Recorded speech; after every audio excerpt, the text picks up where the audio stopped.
Hello, my name is Julia and this is Fix My Finance. In today's video, we will be talking about how you can start tracking your household finances and get an overview of all of your finances in one place.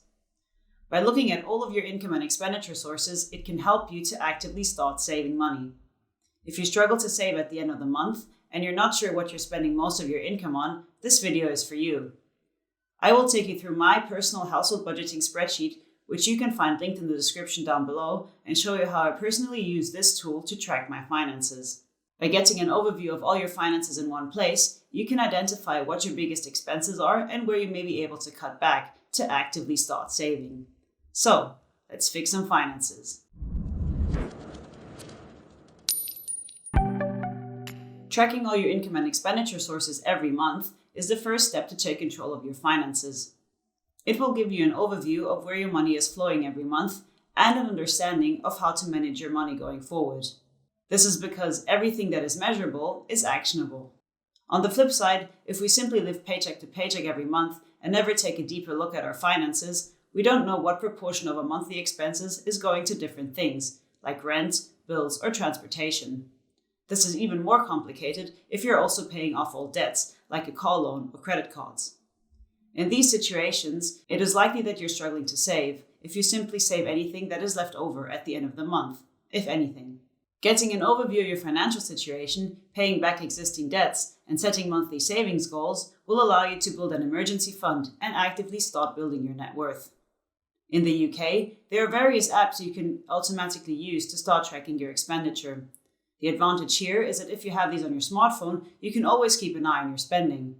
Expenses are automatically categorized into different buckets, and a payment at your local Tesco will automatically be classified as a grocery.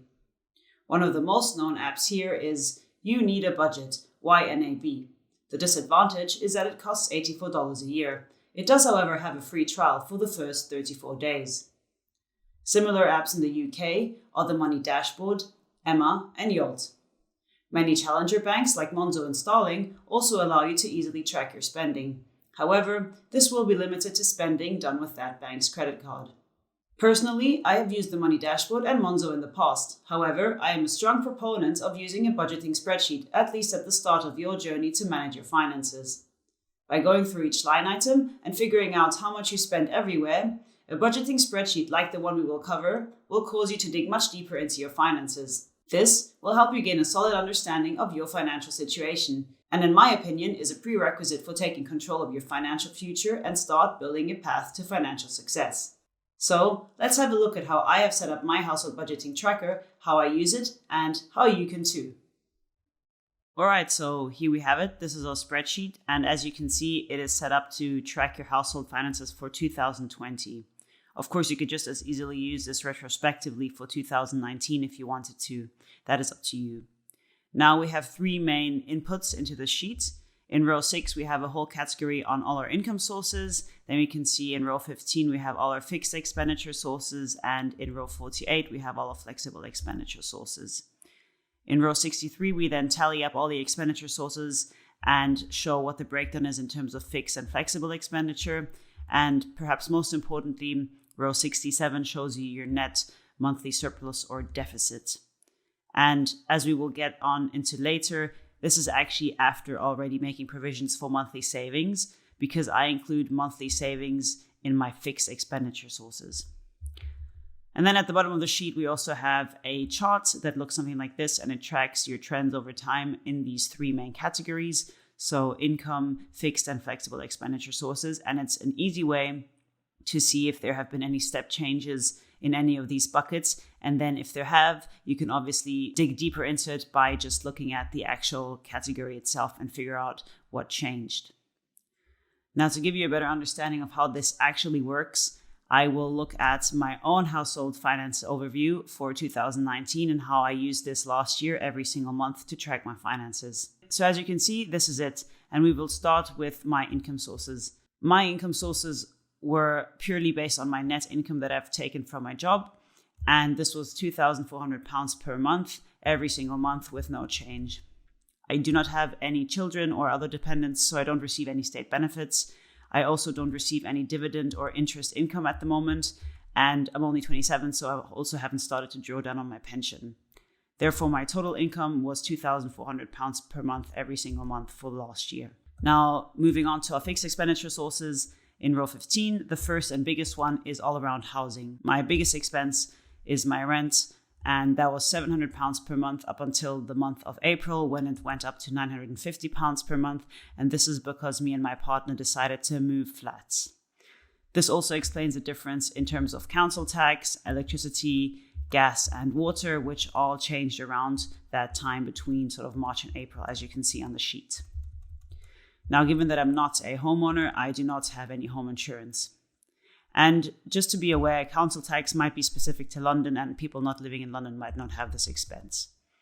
The second biggest bucket in expenditure that are fixed are all my subscriptions. This is what I pay for my internet, my Netflix account, Spotify, and my mobile phone contract. Now, I think this section is particularly important because all of these expenses are actually not that sizable, but are probably things that we all easily forget.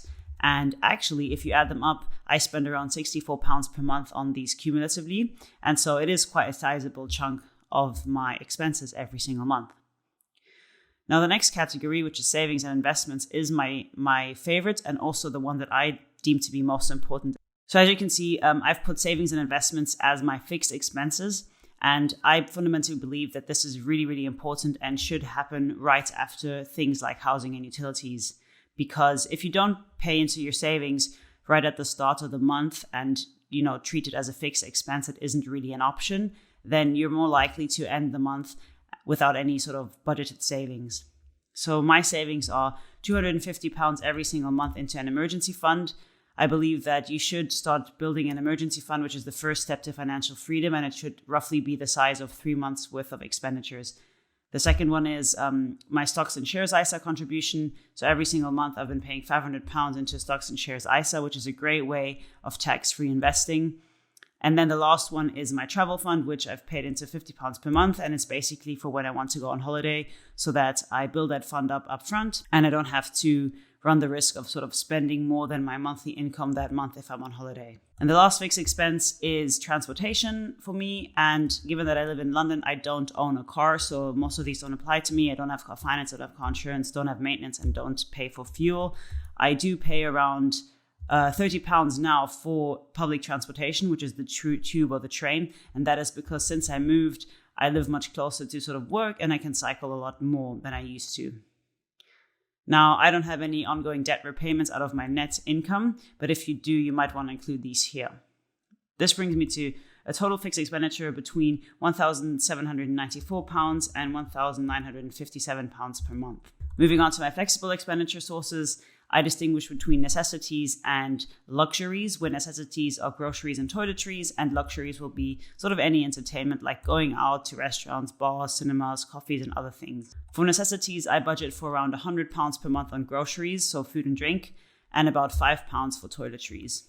This is pretty flat every single month, and I try and stick to this very closely. And then on the entertainment side, given that we live in London, I do allow myself to spend around £200 per month on restaurants or bars or going out, and around £10 per month for cinema, which is roughly one cinema visit a month. Lastly, I don't really tend to drink coffee out because I think that there's much more affordable ways of just drinking it at home. But sometimes it does happen occasionally if you go out with a colleague or meet a friend, so I allow for £10 for that every single month. And the last line item in flexible expenditure are non-recurring one-off expenses that are mostly for presents. All in all, this takes me to a flexible expenditure of around £325 up to £445 per month. And this one was anomaly in October when I spent some more money on theatre tickets. So as you can see in our breakdown here, the vast majority of our expenses are fixed, roughly 85% actually. And this is basically due to the fact that in London, rent will be the majority of your expenditure. On top of that, you also have things like council tax, which can be quite expensive. So perhaps the most important row is row 68. And as you can see, I managed to get a net surplus almost every single month except for October, which amounted to around £1,500 at the end of the year, which I was also able to invest. Now, finally, looking at this chart, for me, it's very flat because nothing really changed for me. The only major step change that you can see is here from March to April. When we moved houses, we had a step up in fixed expenses. So there we have it. I hope this video was helpful in showing you how I personally track my finances and how you can too. You can find this Excel template in the video description down below, and it is completely free for you to use. I would love to hear whether it has helped you organize your household budget, and let me know if you have made any changes to include additional items. If you learned something new today, please give the video a like, share, and subscribe for more content. If you have any comments, don't hesitate to leave them in the comment section down below. And I'll see you here next time, when it's time to fix some finances.